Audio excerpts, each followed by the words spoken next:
yang termasuk dalam itu. Jadi kalau nasir Allah berarti kita bicara zat, sifat, asma, soal lagi. Hah? Kalau nasirnya Allah, yang elemen-elemen yang berhubungan dengan Allah ini zat, sifat, asma, soal lagi. Afal itu perbuatannya huruf besar, berarti perbuatannya Allah. Kalau an-nasirnya Muhammad itu awal, akhir, zahir, batin.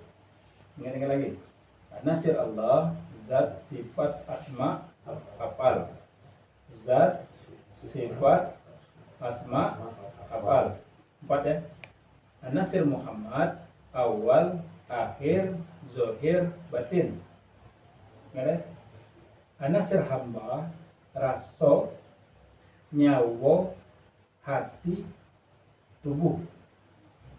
Pada an-nasirnya Adam, api, angin, air, tanah.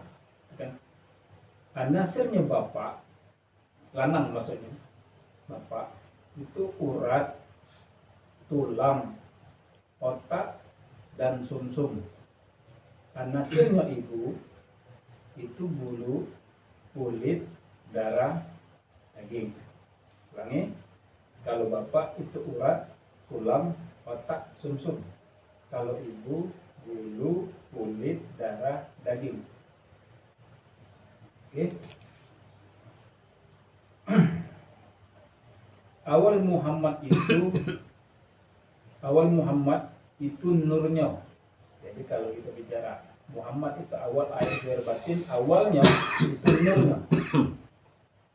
Akhirnya itu rohaninya. Zahirnya, zahir Muhammad itu rupanya. Batin Muhammad itu zatnya. Ulangi lagi ya. Karena ini bahasa kitab ya. Kalau tidak jelas bingung betul. Muhammad itu an-nasir Muhammad itu ada 4. Awal, akhir, zahir, batin. Yang elemen-elemen yang ada di Muhammad itu ya. Awal, akhir, zahir, batin. Jadi kalau bicara Muhammad itu di dirinya ada 4. Muhammad awal, Muhammad akhir, Muhammad zahir, Muhammad batin. Muhammad yang ada di diri ini ada 4. Muhammad awal, Muhammad akhir, Muhammad zahir, Muhammad batin. Ingat. Awalnya yang mana? Kan? Nurnya. Nurnya. Itu awal Muhammad. Muhammad yang ada di dirinya. Panjang. Ada 4. Muhammad awal, akhir, zahir, batin. Yang awal itu nurnya. Yang akhir Muhammad akhir itu rohaninya. Muhammad zahir itu rupanya. Muhammad batin itu zatnya. Nya itu siapa? Nya itu siapa? Nya itu NYA besar, huruf besar.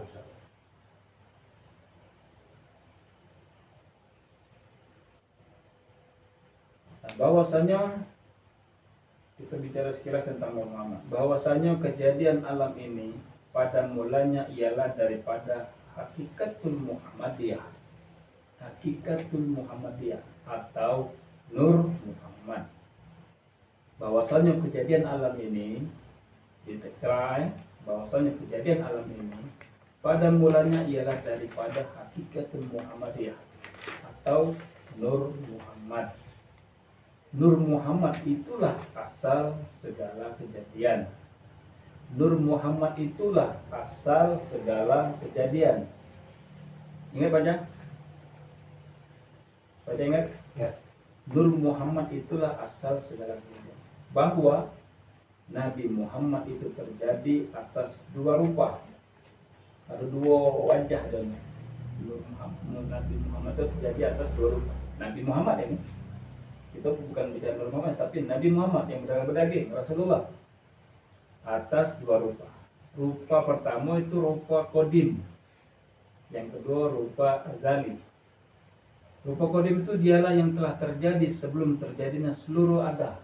Nur Muhammad. Kan balik cerita kan? Berarti Nur Muhammad rupa kodimnya. Nabi Muhammad itu rupa kodimnya adalah Nur Muhammad. Rupa Nabi Muhammad itu rupa kodimnya Nur Muhammad. Dialah yang telah terjadi sebelum terjadinya seluruh yang ada. Sebelum galau-galau ini ada, Nur Muhammad sudah ada. Itulah rupa kodimnya Nabi Muhammad. Kemudian daripadanya diserahi ilmu dan irfan. Yang kedua, rupa kedua ialah rupa sebagai manusia. Yang rupa kedua, rupa sebagai manusia yang bisa kita jinak, pakai ilmu zahir. Sebagai seorang Rasul dan Nabi yang diutus Allah. Jadi Nabi Muhammad itu ada dua rupa, Gapur. Rupa pertama, rupa kodim. Rupa kodim yang terjadi sebelum terjadinya seluruh yang ada. Itulah rupanya Nur Muhammad dan Nur Muhammad. Jadi dua rupa kan, ada rupa Nur Muhammad, ada rupa Azali. Rupa Azali itu yang rupa yang bisa kita lihat dengan zahir. Rupa sebagai manusia itu menempuh maut. Berarti rupa Azali itu akan menempuh maut, maksudnya akan mengalami batas, akan mengalami kehancuran. Ya itu jadinya barang baharu. Barang baharu itu barang yang datang, barang yang didatangkan, tidak ada kekal, tidak abadi dia. Dan itu akan menempuh maut, artinya akan rusak, ada umur, ada batas. Tetapi rupa yang kodim yang pertama tadi tetap akan ada meliputi alam. Walaupun Rasulullah wafat, rupa kodimnya masih meliputi alam. Maka dari nur rupanya yang kodim, itulah diambil segala nur untuk menciptakan segala nabi-nabi dan rasul-rasul serta aulia-aulia. Nur Muhammad itu. Nur Muhammad ada di mana sekarang? Jadi sebenarnya ini inkurasi sebenarnya. Nur Muhammad itu Allah letakkan bermakom di kota Tarim. Nur Muhammad yang asli itu sekarang ada di kota Tarim. Kamu cek kota Tarim itu rata-rata wali galuh.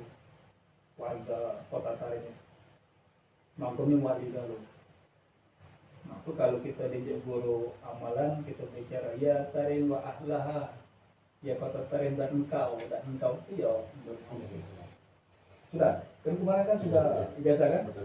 Itu dibaca apabila ada hajat, apabila ada keinginan, sebut itu ya Tarim wa ahlaha, ya Tarim wa ahlaha 7 kali dalam sehari. Panjatkan ada. Itu dari guru kita, ijazah dari guru kita. Cahaya segala kenabian daripada nur akan menyata dan cahaya mereka daripada cahayanya. Nah, cahaya yang ada dari segala nabi-nabi akan tampak, Nur Muhammad akan tampak. Mulai dari tingkah, mulai dari segala perbuatan lah, menunjukkan kemurnian Nur Muhammad. Kau jangan masuk di akal kita kalau Rasulullah itu dari kecil luar biasa, cara dia jujur macam mana, sidik macam mana, tabligh macam mana. Beda dengan budak-budak yang kita dia sebenarnya merica. Kalau nur aslinya ada di yang mulia Rasulullah itu. Tidaklah ada suatu cahaya yang bercahaya dan melebihi kodim. Ini tak kata cahaya yang lebih terang, yang lebih bercahaya dari Nur Muhammad itu. Kalau kita bicara kualitas terangnya, kualitas cahayanya. Kehendaknya mendahului segala kehendak. Wujudnya mendahului segala yang ada. Namanya mendahului akan kalamnya sendiri. Karena dia telah terjadi sebelum semuanya terjadi. Lautan ilmunya di atas megah mengguru. Nah, ini pasti biasanya. Di bawah kilat menyinar dan memancar, menurunkan hujan dan memberikan subur.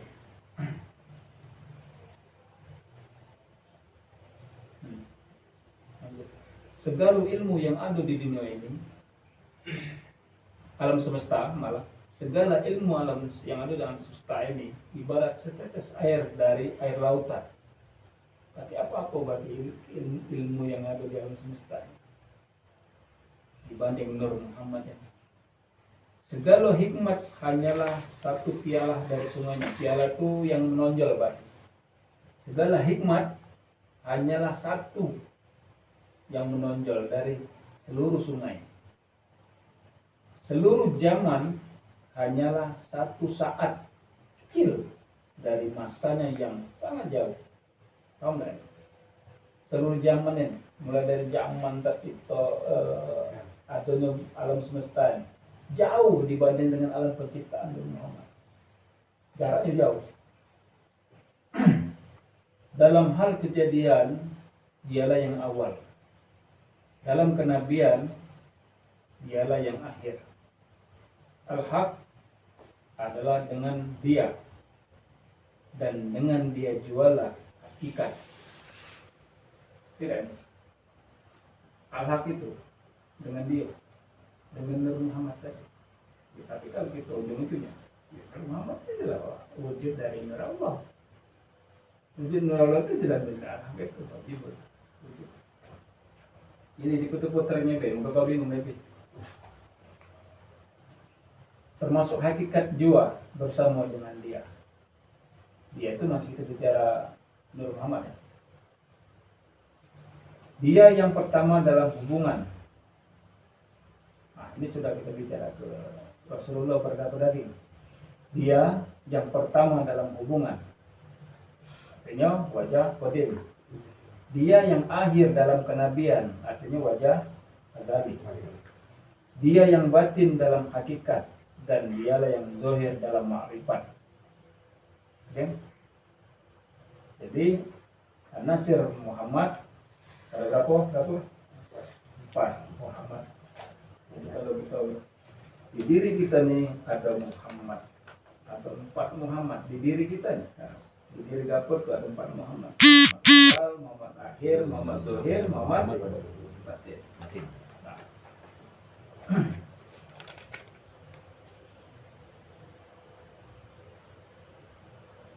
Rasul hamba itu, rasul kita punya rasul ya, punya rasul kita nih, rasul yang kita rasul ini, itulah batin Muhammad. Batin Muhammad itu itulah zat Allah. Kalau kita ada sampai keliru. Rasul yang ada saat ini, contoh rasul ini, itulah batin Muhammad. Batin Muhammad itu itulah zat Allah. Ya. Nyawa hambo tadi rasul, sekarang nyawa hambo itu awal Muhammad. Nyawa itu awal Muhammad. Awal Muhammad itu sifat Allah. Bisa dibilang dan keliru. Itu sifat Allah. Sifat Allah itu nyawa hambo. Nah, betul lagi. Ulangi.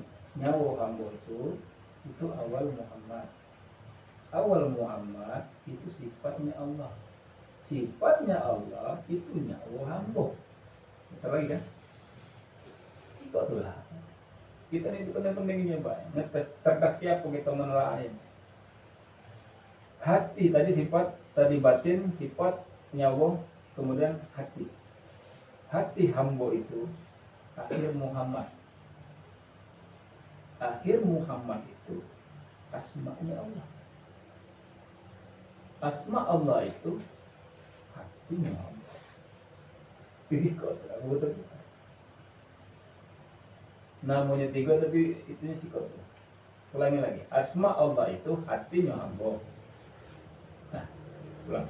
Hati hamba itu akhir Muhammad. Akhir Muhammad itu asma Allah. Asma Allah itu hatinya hamba. Ada kan? Kemudian tubuh yang kita ngomong ke objek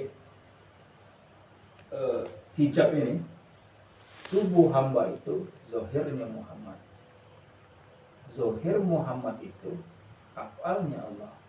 Afal itu perbuatan, kelakuan. Afal Allah itu tubuhnya hamba. Lagi.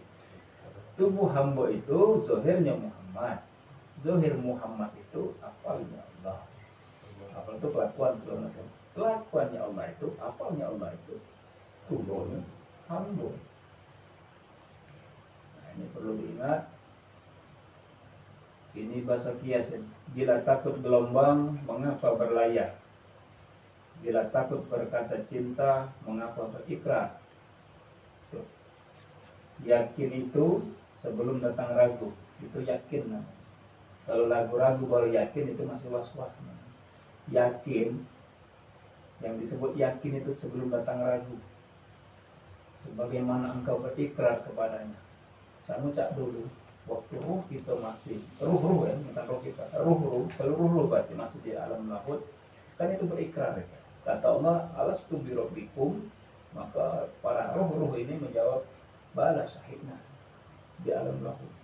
Kemudian begitu usia buntang ini 100 hari di dalam rahim itu, dititipkanlah rohku, kutiupkan rohku, kata Allah. Di situ sebelum dititipkan tuh berikrar lagi, alastu bi rabbikum. Dijawab al-qalyaru kita, balas saya masuk ke jasad. Begitu roh ketemu dengan jasad, timbullah nyawa. Nyawa itu hidup. Allah itu apa? Allah itu hidup. Karena dari alam akal semula jati, yang ada pertama itu hidup, namun hidup. Mampu hidup ini bertanya-tanya. Ini belum ada asma, belum ada kalam sebut Allah. Hidup ini bertanya, aku ini Tuhan atau hamba? Kalau aku Tuhan, mana hamba? Kalau aku hamba, siapa Tuhan? Maka ada suara, nyawa bersuara, aku Tuhan. Oh bukan, kata hidup. Kau tu hamba, aku ini Tuhan, kata nyawa.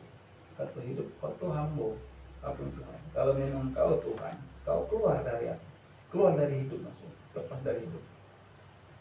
Setelah kau lepas dia cari aku, begitu kau dapat ketemu dengan aku, baru kau akui kau sebagai Tuhan. Kata hidup dengan nyawa. Lalu nyawa melepaskan diri dari hidup, nyari hidup.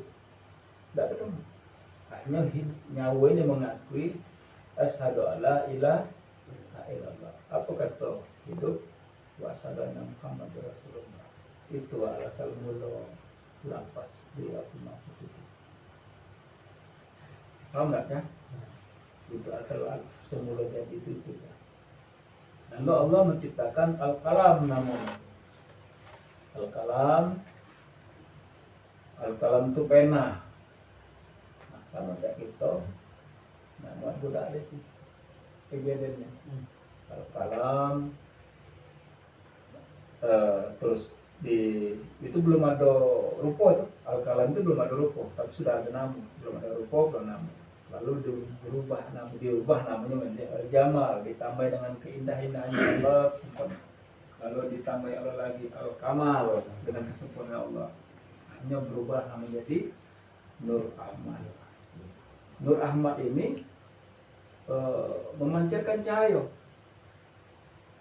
Di kitab ini pacak kalau ngitung 12.000 berapa ribu dipancarkan cahaya. Pancaran cahaya ini lah Nur Muhammad itu. Pancaran dari Nur Ahmad tadi namanya Nur Muhammad. Dari pancaran nur-nur inilah terciptanya alam semesta. Malaikat, surga, neraka, jin, sampai terakhir dikutipkan ke ruh yang ke tempat yang paling rendah. Adam di paling rendah. Tingkatan paling rendah.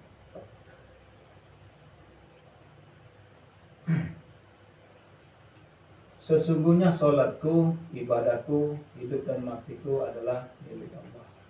Inilah cinta yang sesungguhnya, yang sanggup arungi gelombang kehidupan menuju pantai kedamaian. Ini bahasa kias ini. Yang tidak panas, tidak pula dingin. Perahu adalah jasadmu. Dapur, perahu dikiaskan di sini, perahu itu adalah jasadmu. Layarnya adalah ikhtiarmu. Kuatnya tiang layar kamu tadi, kuatnya ikhtiar itu tadi. Mohon padanya kekuatan untuk angin lautan kehidupan. Jadi kuatkan tiang layar kita tadi, kuatkan ikhtiar kita tadi, supaya supaya jasad ini bisa mengarungi lautan kehidupan. Jangan sampai perahumu tenggelam, menabrak karang nafsu, nafsu itu karang. Jangan sampai menabrak karang nafsu yang berupa angan-angan dalam akal khayalmu, penyesalan di dalam.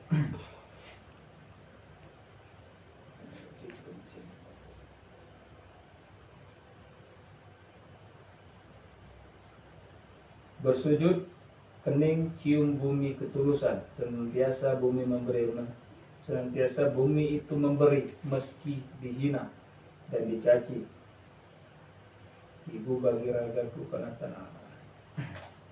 Jangan. Pandanglah jiwa sebagai pancuran. Jiwa itu sebagai pancuran. Jiwa itu sebagai pancuran. Aliran kehidupanmu mengucur dari situ, karena aliran kehidupanmu mengucur dari situ. Jadi jiwa itu diibaratkan pancuran, karena kehidupan mengucur dari situ, berarti mengucur dari jiwa. Semua bentuk yang kau lihat, semua bentuk yang kita lihat, kemana mata kita memandang, di situ memiliki mata air tetap di alam tak bertempat. Tidak maksudnya. Jadi apa yang kita jingok itu, benda apa yang kita jingok, kemana pandangan kita mengarah, itu yang kita jingok itu memiliki mata air tetap di alam tak bertempat. Tidak mengapa ketika bentuknya musnah, karena aslinya selalu abadi. Sama cak badan kita ini abadi. Yang ngomong mati itu sebenarnya apa ya? Kita begitu lepas jasad dengan roh ini, bukan mati. Kita tuh memulai kehidupan. Kita nih sekarang nih, kayak yang udah mau mati, dan sekarang ini mati. Kalau kamu merasa hidup, berarti hantu kamu, ngantuk. Paham nggak? Paham nggak? Sekarang kita nih, saling jingok ngobrol mana, kita saat ini mati. Ngerti maksud? Kita sekarang ini mati. Karena yang gerak ini bukan aku, dia. Yang jingok ini bukan aku, dia. Kamu juga yang ngeri yang ngomong ini dia. Kalau kamu merasa hidup saat ini ngantuk kamu. Atau bahasa lembutnya, kita saat ini sedang tidur. Saat ini kita sedang tidur. Kita tidak sadar. Kita ngobrol ini, ngoceh itu macam. Ya aslinya ini ngobrol kita ini, kita duduk sih. Tapi pada hakikatnya saat ini kita sedang tidur. Ini bahasa lemah. Kaget pada saat kita mati, pada saat kita terbangun, pada saat kita mati kaget, itu baru kita hidup benar-benar hidup. Bahwasanya kita yang hidup. Untuk saat ini bukan kita. Jangan dia aku ini, berarti antu kamu. Berada. Saat ini kita mati, kaget begitu, lepas jasad semua itu, baru kita hidup. Nah, mereka tidak maksudnya. Saat ini nih kita nih mati dah. Mati dah, matian. Ini bukan kita yang main ini nyingok nih maco, mati kacamata, belagak ini dia nah. Kita di mana tak kate. Hatinya kan dalam tak sadar ini, berarti kau mati. Tak coba nggak apa-apa kan? Kali setelah mati baru gitu. Ya, kali setelah kita mati, terlepas terus aja, baru kita itu. Itulah surga. Dari nak kata aku ke kamu. Karena kita niat. Itu. Atau bahasa lamanya kita saatnya tidur. Agak begitu kita menjelang kematian baru terbang. Itu maksudnya. Wong tidur kan tidak sadar apa-apa. Namanya berarti orang tidur. Wong kalimatnya.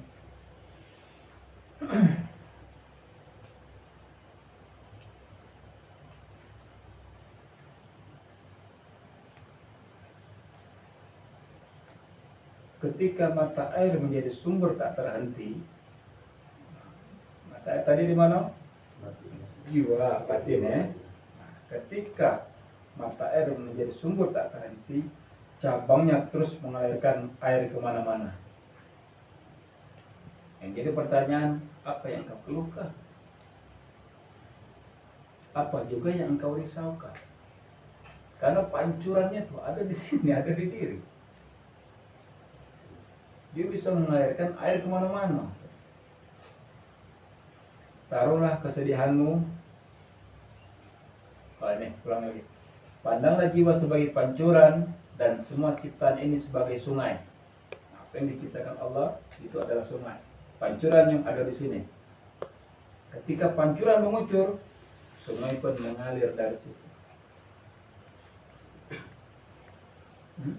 Betul tidak? Baca. Duit itu sungai. Kekayaan itu sungai. Apa lagi? Kalau pancurannya mengucur dari situ, maka sungai pun akan mengalir dari situ.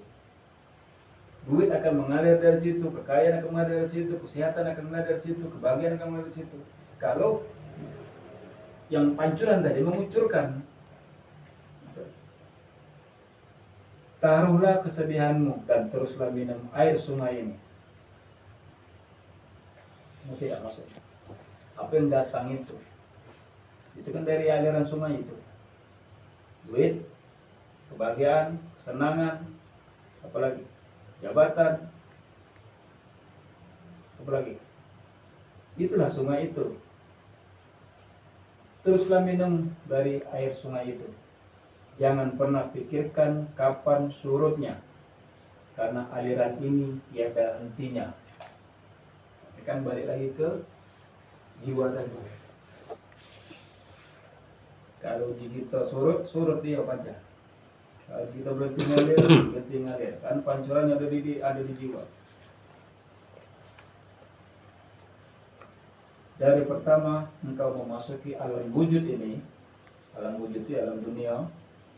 Jadi ngomong ke kita nih, sebuah tangga sudah ada di hadapanmu, sehingga engkau dapat menapaki tangga ini untuk naik ke atasnya. Engkau adalah mineral. Mineral itu apa? Mineral itu zat yang termurni dari air kan? Engkau adalah mineral, lalu engkau berubah menjadi tumbuhan, kemudian engkau menjadi hewan. Hal ini semua telah kau lewati dan menjadi rasa bagimu. Kemudian engkau menjadi insan dengan pengetahuan, akal dan keyakinan. Pandanglah raga ini yang tersusun dari tanah liat kering. Pandanglah bagaimana dia telah tumbuh dengan sempurna. Ketika engkau berjalan terus, tiada diragukan lagi engkau akan menjadi malaikat. Ini bahasa kias ini, bukan jadi malaikat kita ini. Artinya malaikat ini kan makhluk yang monoton. Dia disuruh sujud, baik ini baik. Artinya kan di sini, artinya kita katik bantah-bantahan lagi. Bukan lagi aku yang berjalan ini, dia, aku kan lagi ini, itu dia, ini, itu maksudnya. Ketika engkau telah meninggalkan bumi ini, maka kedudukanmu adalah di langit. Lewatilah magam kemalaikatanmu. Masukilah samudra itu sehingga tetesanmu menjadi lautan yang tak terhingga luasnya. Ini kan kita baliknya kalau melaut itu kan menjadi lagi dengan yang meniupkan. Wajar kalau tak katik, tak terhingga luasnya. Tinggalkanlah kata manusia. Oke. Tinggalkanlah kata manusia. Katakanlah yang Maha Esa dengan seluruh jiwa. Sudah, saya sejenak itu. Aku nak kamu sejenak, kata di sini ada Allah. Bingung. Karena dia sudah meninggalkan kata manusia itu. Yang ada hanya yang Maha Esa. Tidak menjadi soal bila raga itu badannya menjadi tua, lemah dan lusuh. Karena jiwa senantiasa muda. Jiwa kita tidak akan tua misalnya. Ya. Yang tua yang baca jadi tua lusuh itu yang raga kan? Ada. Surat An-Nisa Ayat 79, apa saja nikmat yang kamu peroleh adalah dari Allah, amin Allah. Dan apa saja bencana yang menimpamu, maka dari kesalahan dirimu sendiri, amin nafsika. Kami mengutus menjadi rasul kepada segenap manusia dan cukup Allah menjadi saksi. Inna lillahi wa inna ilaihi raji'un. Akhirnya kok balik lagi ke diri. Balik lagi ke diri. Nikmat dari Allah, bencana dari kita, dari diri.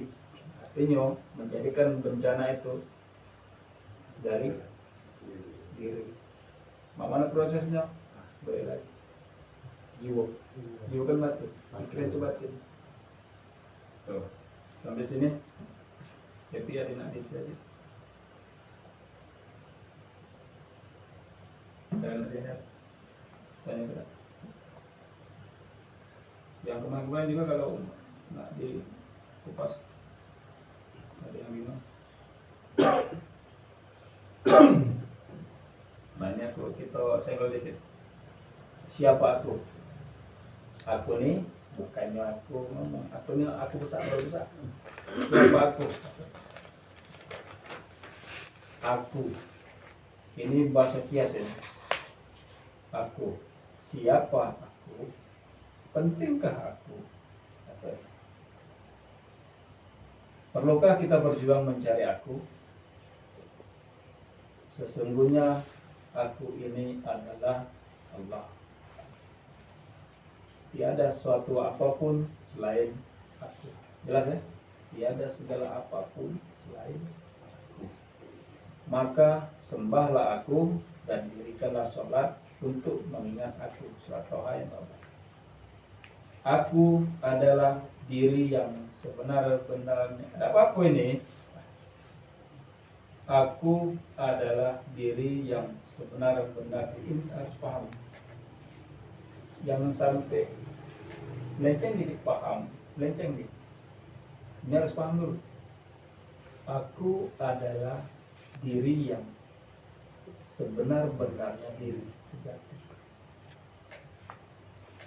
Aku adalah Rasulullah, Rasulullah Allah, yang datangnya dari Zatul Haq, menyatakan akan wujudullah, yang menyatakan wujud.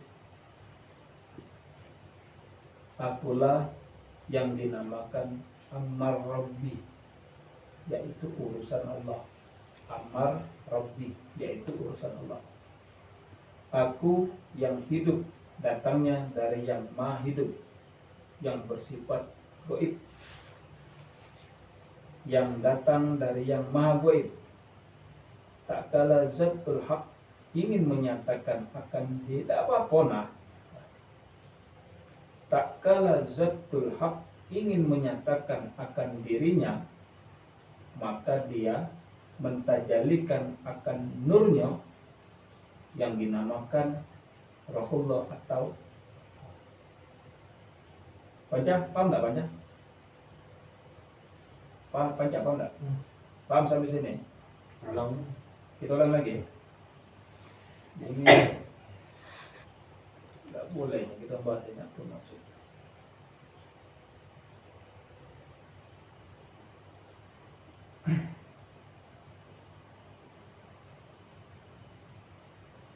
Sesungguhnya aku ini adalah Allah. Kalau ayat tak kata selain apapun selain aku. Apa maksudnya itu?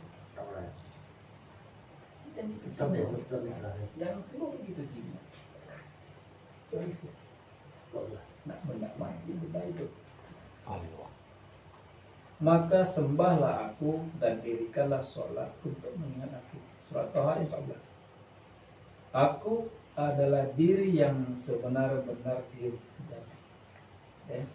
Aku adalah Rasulullah yang datang dari Zatul Haq.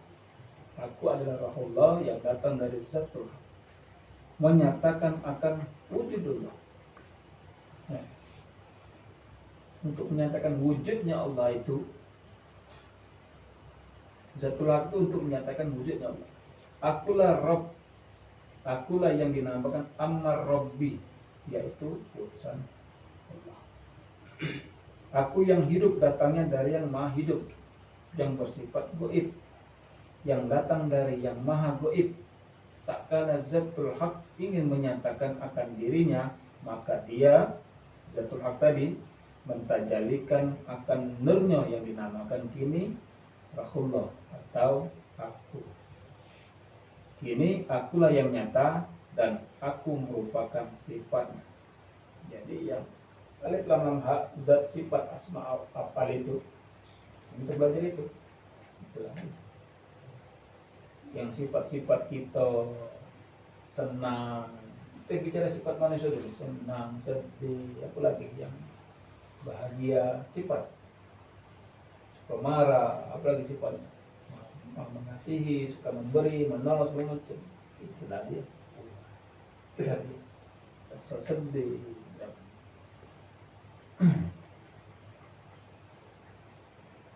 Sebagaimana firman-Nya, kulli rohi min amri rabbi. Setiap roh itu adalah urusan aku.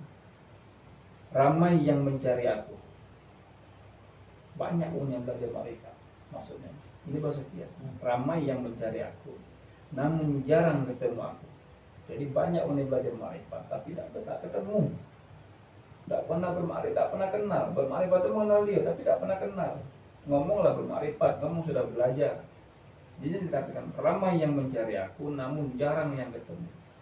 Itu karena aku berada jauh di dalam lautan ahadiyatul, yakni di suatu tempat yang disebut alam jagat rasa yang maha luas. Balik rasa kan? Balik rasa kan? Balik rasa.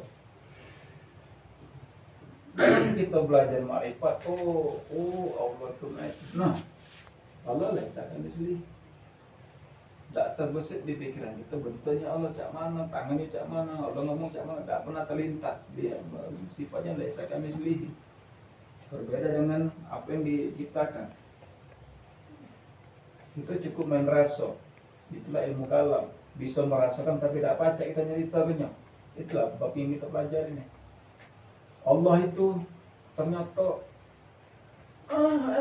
tetap dia punya itu. Tapi aku paham. Namanya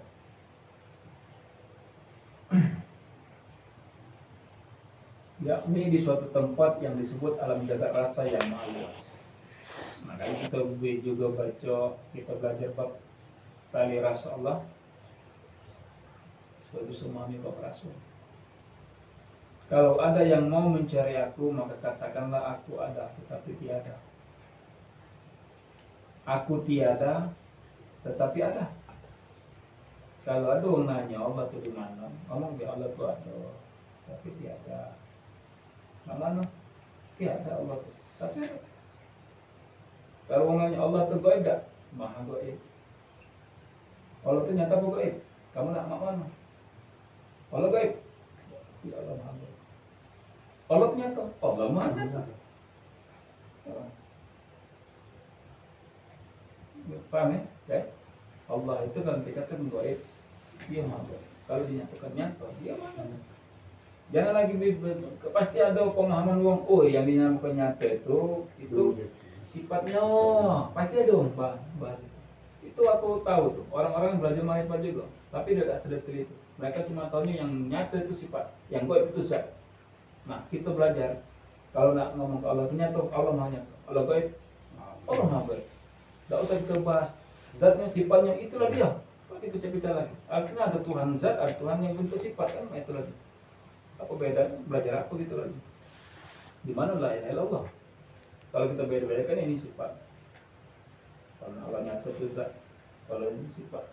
Apa yang kita pisah-pisah? Ada banyak Tuhan nama Allah.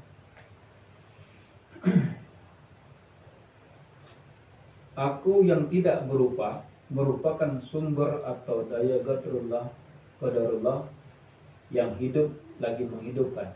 Karena aku adalah hayatullah yang berasal dari zatullah. Tidak.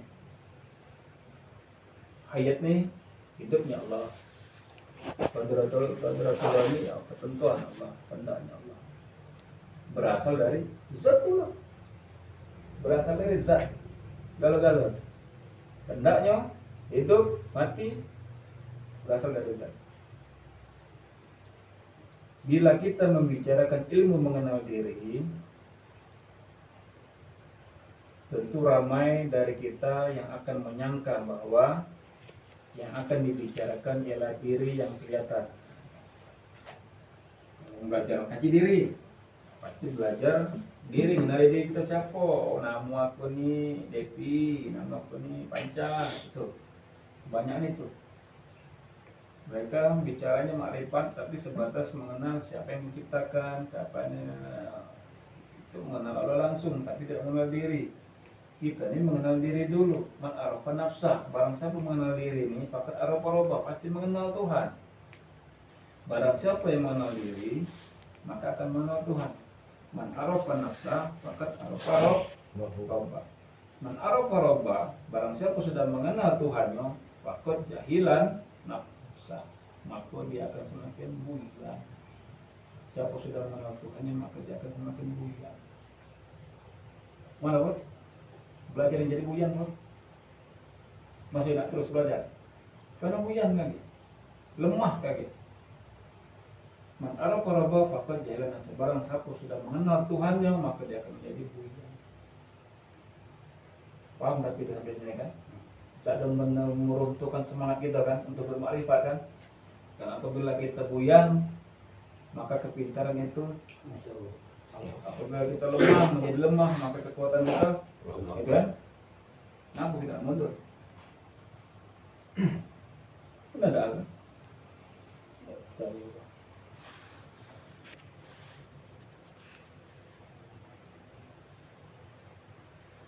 Untuk itu kita harus memahami yang mana jasmani dan mana rohani. Makna diri terdiri dan mana diri terperi. Lain kali kita bahasnya. Karena di diri ini ada diri terdiri dan diri terperi. Babnya lain lagi. Kalau digabung malamnya kayak bingung. Terus lagi kita belajar mano jiwa dan mano raga, yang selalu menjadi sebutan waktu zahir dan batin.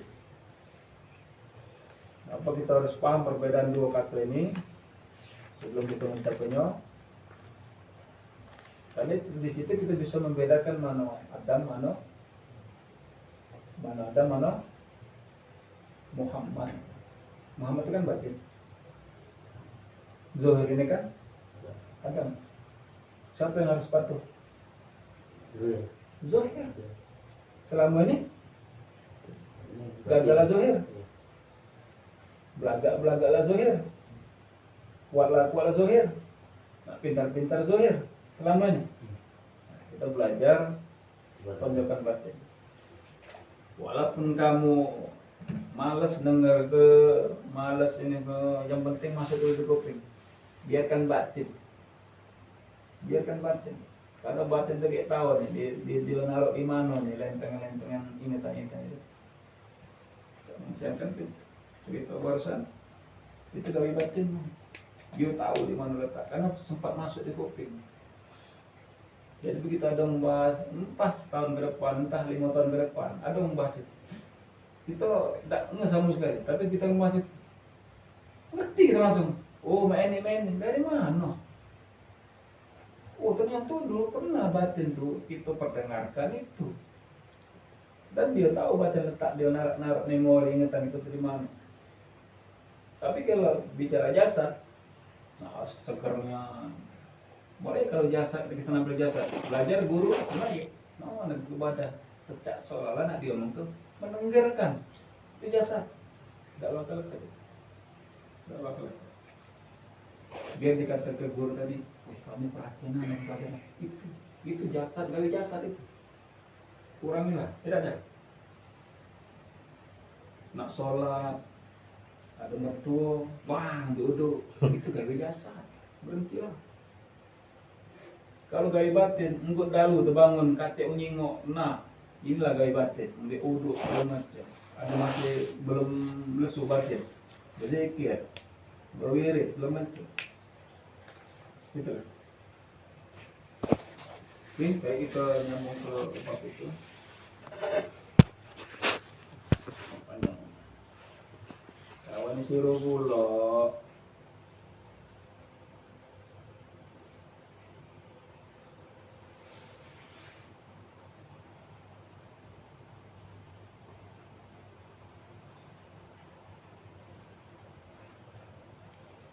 ini request sedikit. Kita sebagai umat Islam, sebagai umat Rasulullah sangat penting mengenal aku tadi Allah SWT, karena kalau tidak tentu ibadah, karena kalau tidak mengenal tentu ibadah yang dilakukan akan sia-sia atau ibadahnya itu hampa, tidak jelas kemana muaranya. Ini kan benar kan? Awaludin itu ma'rifatullah, ngenang dulu. Kita sholat-sholat itu nak kemana? Nah kebanyakan kawan-kawan guru-guru ngomong, beneri dulu sholat kamu baru bicara ma'rifat. Keliru kan? Keliru. Siapa pacak membenarkan sholat itu? Sholat itu benar kalau tujuannya benar. Kalau tujuan sampai alam ini benar, itu baru sholat. Tak benar sholat, nak mana kalau tujuan tidak tahu. Itu kan? Maka awaludin ma'rifatullah, sebelum menjalankan giat ibadah itu ke agama itu mengenal dulu siapa Tuhan. Awalu, yang pertama wajibin, yang wajib alal insan, untuk semua makhluk ini, insan manusia, wa ma'rifatullah, harus mengenal dulu siapa Tuhannya, bil istiqah, dengan seyakin. Awalu wajibin alal insan wa ma'rifatullah bil istiqah. Yang wajib dan pertama untuk manusia ini kenal dulu siapa Tuhannya dengan yakin.